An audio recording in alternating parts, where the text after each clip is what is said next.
तो ये देखो ना, ये साले सबके सब एक हैं। ये हिंदू के मस्जिद का विरोध करेगा, जिसमें जाट, गुर्जर, बावण, ब्राह्मण, दलित, शूद्र, बिल्कुल सनातनी मुसलमान समाज। अगर मेरे आराध्य राम और मेरे आराध्य भगवान और मेरे देश के बारे में अगर कोई गलत बोलेगा, हमें डर नहीं है किसी सुप्रीम कोर्ट का, किसी जस्टिस का। बहन बेटियों के मांग का संदूर देख करके तुम लोग, हम तो उन मुसलमानों का विरोध कर रहे हैं जो मुसलमान पत्थर फेंकते हैं। नमस्कार, आप देख रहे हैं जासूस बाबा। हमारे साथ एक सर मौजूद है, आइए इनसे सीएए के ऊपर इनसे बात करते हैं। सर, अमित शाह जी ने बोल दिया है कि कुछ भी कर लो, देश में, पूरे देश में सीएए लागू होकर रहेगा। बहुत बढ़िया भाई साहब, जय श्री राम, जय गौ माता की, भारत माता की जय। मैं आपका भाई विजय कट्टर हिंदू। भाई देखो, जैसे यूसीसी लागू हुआ है पूरे भारत में लागू हो, सीएए पूरे भारत में लागू हो। भाई कौन ऐसा भारत का बंदा है, ये पत्रकार साहब क्या किसी को पकड़ के अपने घर में एक रात दो रात सुला लेंगे, एक साल दो साल सुला लेंगे, क्या रख लेंगे अपने घर में? जो मेरे देश के अंदर घूसपेटी आ रखे हैं, तारों के नीचे से बांग्लादेशी, पाकिस्तान, रोहिंग्या, ये सब आ रखे हैं। जैसे अंसार कवाड़ी जहांगीरपुरी के अंदर देखा था, वो रोहिंग्या अंसार कवाड़ी फेक कागज बना करके, फेक कागज भी उसके सबूत साबित हो गए कि फेक कागज बना करके भारत के अंदर रह रहा है, और वो राम शोभा यात्राओं पे हमला कर रहा है। कलकत्ता में ये हमला कर रहे हैं, कर्नाटक में ये हमला कर रहे हैं। आज हल्द्वानी में क्या हुआ? रोहिंग्या पकड़े गए, 17 रोहिंग्या हल्द्वानी के अंदर, 108 अरेस्टिंग हुई है, 17 रोहिंग्या पकड़े गए जो बाहर से आकर के बसे हुए हैं। भारत के अंदर रहे हुए किराएदार तो हमला कर रहे हैं आज, जो बाहर से आकर के तारों के नीचे से आकर के जो हमला कर रहे हैं सारे, वो भी इनके साथ मिले हुए हैं। तो ये देखो ना, ये साले सबके सब एक हैं। ये क्यों भारत के अंदर विरोध नहीं हो रहा? आज इनके खिलाफ कुछ बोल दो, आज पूरे भारत के अंदर देखो जगह जगह मस्जिदों से निकल करके फिर ये प्रोटेस्ट करने लगते हैं।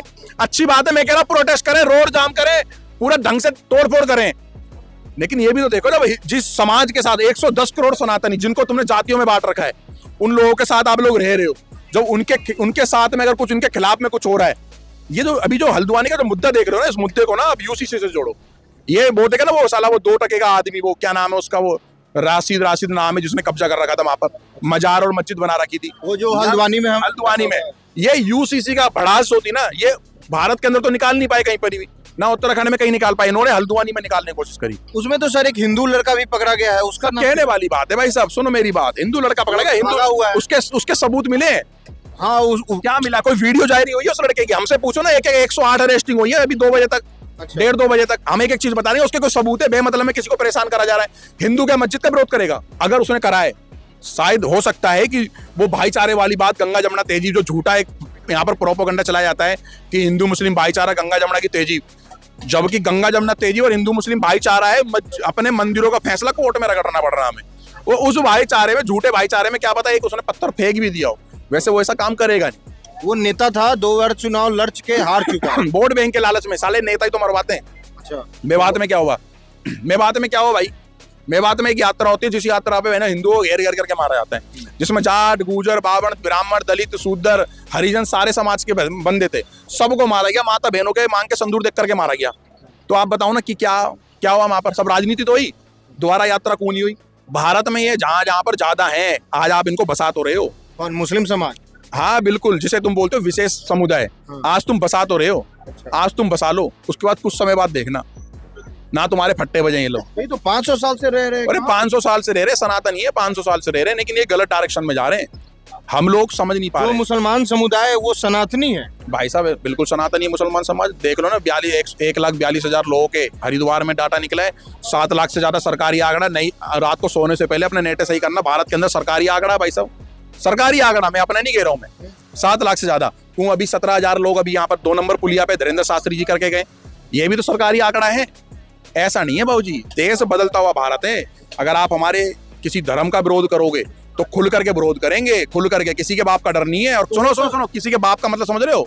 अगर मेरे आराध्य राम और मेरे आराध्य भगवान और मेरे देश के बारे में अगर कोई गलत बोलेगा, तो इस कानून का भी भाई साहब, कानून का भी डर नहीं है।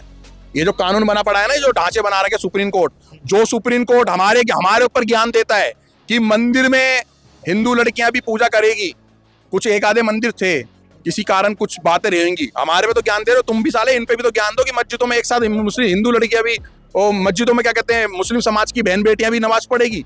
उन पे ज्ञान नहीं दोगे, तुम हिंदुओं पे ज्ञान दोगे जो जस्टिस बैठ रहे थे। हमें डर नहीं है किसी सुप्रीम कोर्ट का, किसी जस्टिस का।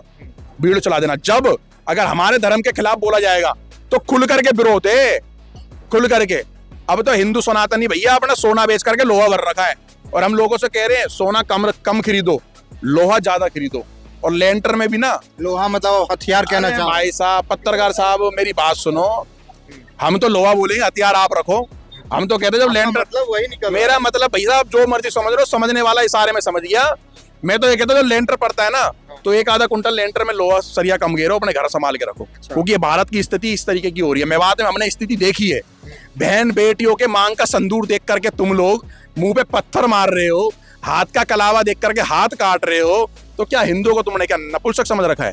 तो इधर से भी तो मोदी जी कहते हैं ना, कपड़े से पहचान लीजिए। किस चीज से? कपड़े से पहचानिए कि मोदी जी तो बहुत कुछ कहते हैं, मोदी जी का कहना तो हिंदू समझ नहीं रहा ना। अच्छा। जब मोदी जी देश के प्रधानमंत्री बने थे तो सबसे पहले नेपाल गए थे भाई साहब, पशुपतिनाथ मंदिर में गए, 5 घंटे बाद महाकाल और सब करके निकले ना, तो उसका मैसेज हिंदू समझ नहीं पा रहा कि देखो हाँ पहले प्रधानमंत्री बनते थे तो मदरसों में जाते थे, मस्जिदों पे जाते थे, कबर पे जाते थे, देखो ना, फिर उसके बाद पहुंच गए कहाँ पर, केदारनाथ। केदारनाथ में भी 1.5 घंटे कहाँ पर पूजा पाठ करके, हिंदू समझ नहीं पा रहा कॉन्सेप्ट भाई साहब। मोदी जी भी तो जाते हैं चादर चढ़ाने के लिए, सऊदी में भी गए। तो क्या बुराई है, चढ़ा दो ना चादर, हम कब कह रहे हैं। अच्छा। लेकिन जगह जगह चादर मत चढ़ाओ ना, अच्छा। जहां पर जो चीज है वहां चादर चढ़ाओ ना। जगह जगह चादर चढ़ा के फायदा क्या है, बताओ ना आप। अगर मोदी जी ने चादर चढ़ा रहे तो उसका आप विरोध कर रहे हो क्या, उसके पक्ष में आप बता दो पत्रकार साहब। नहीं नहीं, मैं तो किसी के पक्ष में मोदी जी विरोध, की सोच है अपनी, उनका सोच है, वो अपना राजनीति कर रहे हैं, नेता है। राजनीति नहीं कर रहे, वो इसे देश से बचा रहे हैं, जिस देश का गजवाए हिंद हो गया था। अच्छा। ठीक है, आपने 22 तारीख का माहौल देख लिया होगा, भगवाए हिंद हो गया भारत का, हिंदू राष्ट्र नहीं है क्या? लेकिन सर मेरा सवाल, मोदी जी सारे तो काम करवा रहे हैं, ताली वो बजवा रहे हैं, थाली वो बजवा रहे हैं, दिए वो जलवा रहे हैं, भारत में हर घर तिरंगा वो करवा रहे हैं, हर घर भगवा, बिन बोले। इसमें मोदी जी को बोलना ही नहीं पड़ा, क्योंकि हर घर भगवा तो हो गया नहीं देश भगवा। क्या मोदी जी ने जिस दिन बोल दिया ये कल से हिंदू राष्ट्र, क्या देश में लोग नहीं मानेंगे हिंदू राष्ट्र? भाई मेरे लिए तो हिंदू राष्ट्र है।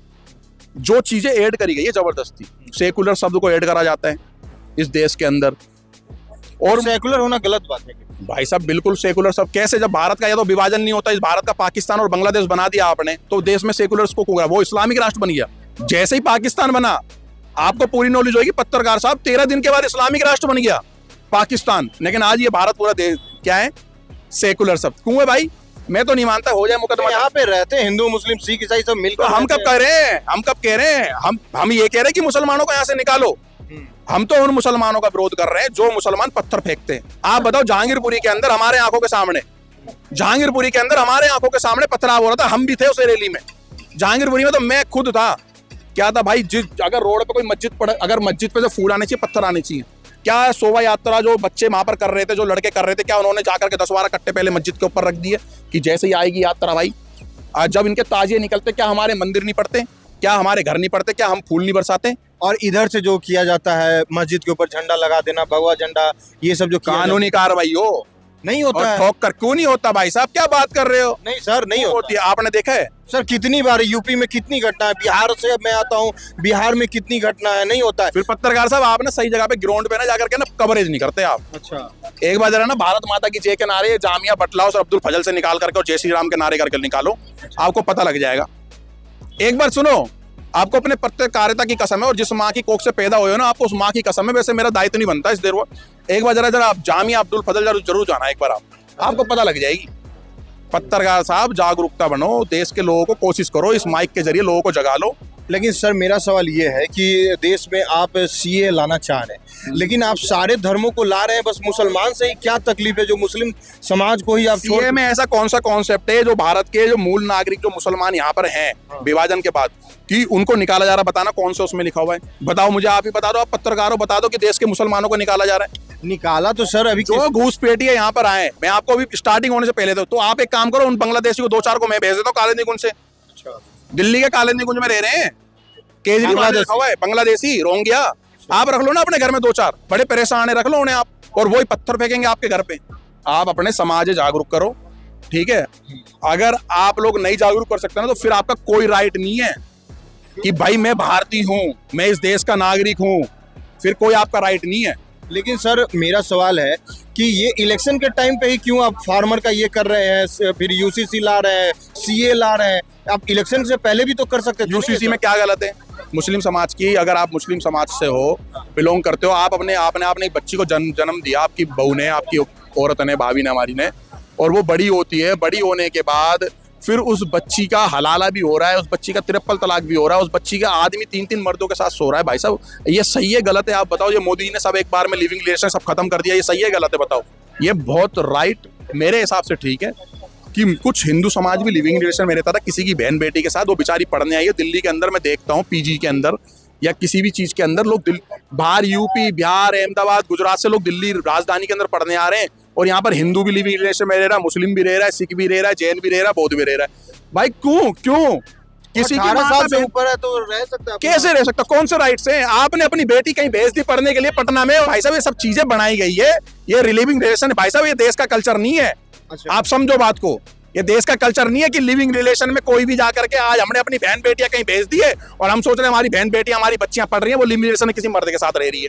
ये सब चीजें गलत है। अगर आपको ऐसा अच्छा लगता है तो आप अपने समाज और अपने धर्म की और अपने घर की बेटियां लिविंग रिलेशन में भेजो, उन्हें पढ़ने से पहले उन्हें बोल के भेजो बेटे रह लियो किसी के साथ भी, लेकिन हमारे धर्म और हमारे समाज के अंदर नहीं होना चाहिए। और भारत के अंदर लिविंग रिलेशन का कॉन्सेप्ट है ही नहीं था भाई साहब। चाहे लड़का हो या लड़की, कोई भाई नहीं साहब कोई नहीं रह सकता लिविंग रिलेशन, तो भैया किसी के साथ रहेगा ना लड़की के साथ, नहीं, तो तो नहीं रह सिर्फ सकता। लड़की पे ही टारगेट किया था, लड़का के बारे में बोलना चाहिए ना कि तुम भी मत रहो। भाई साहब सुनो मेरी बात, सबसे मात्र सत्य हमारी बहन बेटी हमारी बच्चियां घर की वो सेफ रहनी चाहिए। आप समझो पत्रकार साहब, जिस बच्ची को हम छोटे छोटे बचपन से पाल रहे, चाहे कोई भी समाज का पाल रहा हो, चाहे मुसलमान पाल रहा हो, चाहे सिख जैन बौद्ध पाल रहा हो, बड़े प्यार से पालता हो, छोटे छोटे कपड़े बड़े बड़े जूते बड़ी गुड़िया की तरह पालता है, और बड़ी होने के बाद वो कहीं जाकर के लिविंग रिलेशन किसी मर्द के साथ रह रही है, वो साला मर्द कौन है, क्या है, कैसा है, उसके बारे में नहीं पता। तो ये चीज मेरे तरीके से बिल्कुल सही लागू हुआ है, एकदम डंके की चोट पे।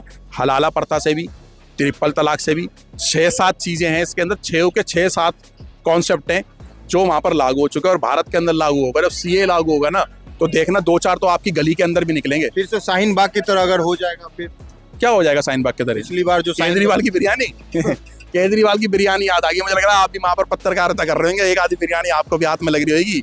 पत्रकार साहब सुनो मेरी बात, शाहीन बाग का मैं आपको बताता हूँ, उन्होंने अपनी हक की आवाज उठाई। कौन सी आवाज उठाई?